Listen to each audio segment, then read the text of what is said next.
Hello all. The reason you all know the reason I do this because I'm attempting to get a publisher interested or a literary agent, so we could have a book where we could give the money to Lee Rigby's son. Who Lee would have been 34 yesterday on the 4th of July. Wherever you are, sir. He's left a little boy behind, 12 years old now. Never going to know his dad properly. The cab trade won't make no money. We'll get good PR out of it and good karma. That's about it. But Lee's son gets the money. So if I've got 146 subscribers, if you could help us out, get somebody to subscribe. It doesn't cost you anything, and I think it's an excellent idea. What I got for Father's Day? Give me the sweats.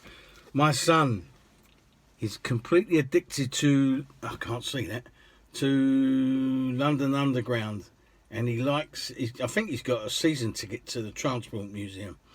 He got me this book. He's got all maps in it and everything. He come out in sweats. It's like being back at Penton Street. I'm completely shameless. I do listen to people's conversations, which other cabbies are probably no different. I picked up a family from Kent who was having cream teas in the Ritz, and I heard one of them say, "What do you reckon would be Gemma Collins' favourite cake in there?" I nearly crashed the cab. If I could ask people, don't let cash disappear. The government, all I keep on hearing is people saying, "Oh no, nobody uses cash." Well, the government has just brought out new fivers, new tenors, new 20s, new 50s. Don't let cash disappear.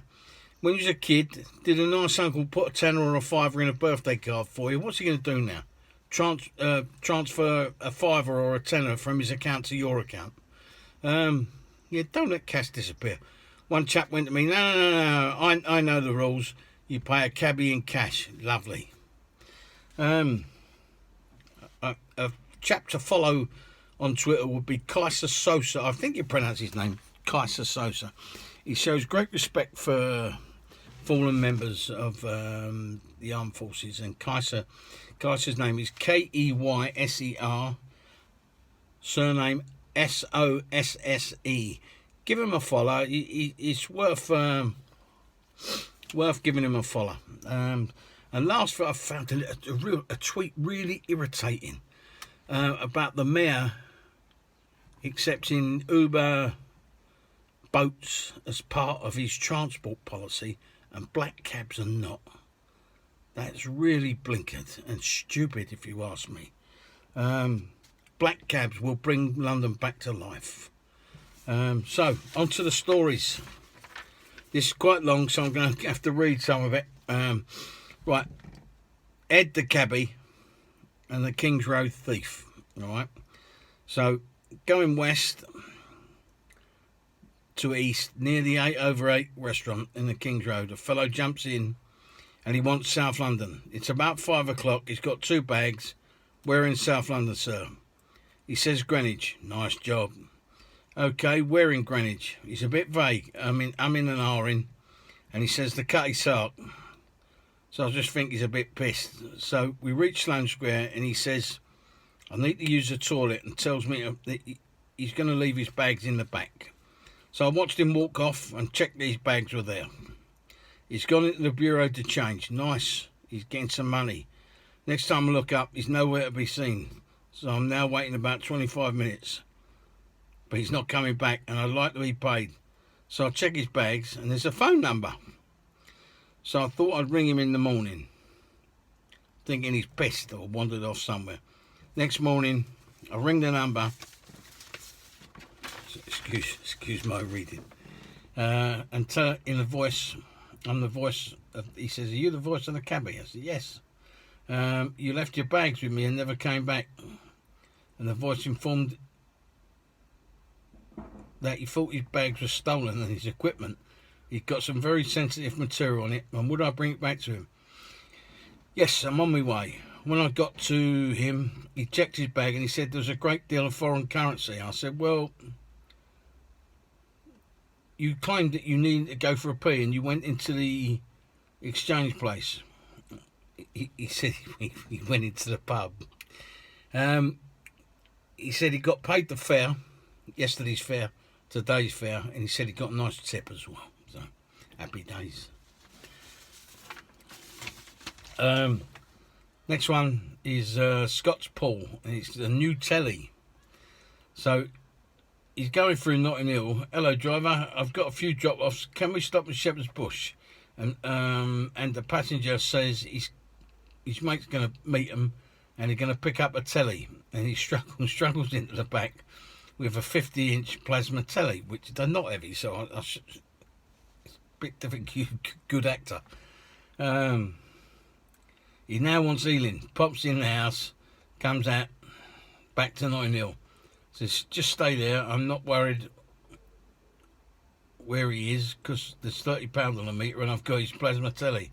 15 minutes go by and I get curious. So I check the box. It's full of rubbish. The things people do to not pay a fare. I like to, sometimes when I finish at 3 and 4 Charlie Brown's Roundabout in Woodford, lots of cabbies do their shopping. So I got scammed in Hyde Park Square. This is Big Martin. He's a big lad. He is a big lad. He didn't really want any credit. He don't want his badge number revealed or anything like that. I wouldn't do that. So he says he's been flagged down in Hyde Park Square, and a couple of regular flyers to Heathrow or Gatwick. Now they ask for either or. Now the mail says, please, his back is bad, and he can't carry the cases. There's no lifts, he said. Being a good cabbie, I'll go up 4 floors and get the luggage. When I get back down, he says to him, Heathrow Express, which is 400 yards away. I'll get there and he's giving me a 20p tip. I've learnt my lesson, he says. So, Les Dawson and his wife get in. Great cab ride, really chatty bloke. And he drops him at the Crown Plaza at St James. When he arrives on the meet, I stop the meter. The Mrs. Dawson gets out and goes into the hotel, but Les is still in the cab. So I turned round, and he's doing his gurning face through the assault screen at me until I acknowledged him. He said he was a great tipper as well. So that's it. I haven't sent you all to sleep. I like black cabs and I cannot lie. That's me ta-da jingle.